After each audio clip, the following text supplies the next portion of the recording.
Хайде да ходим в Родопите. Гайс, щом решихте да тръгнете с мен, се подгответе за едно доста дълго пътуване.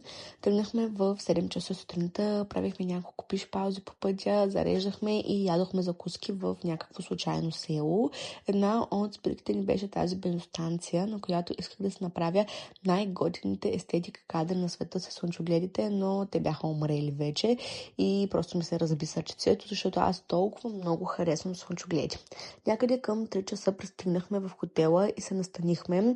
Бях се подготвила по принцип по пътя да ми стане доста лошо, както на мен, така и на кучето, заради завоите, които очаквах. Обаче се оказа, че нямаше никакви гадни завои, даже пътя беше изненадващо добре и нямаше дупки, даже беше и прав по едно време.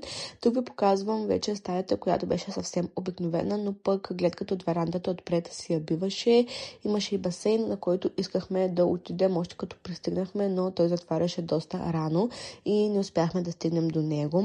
Единственият минус беше, че в двора имаше много будили и Кая рязко се превърна в един голям ходещ будил. Просто да не ви разказвам как я чистихме едва.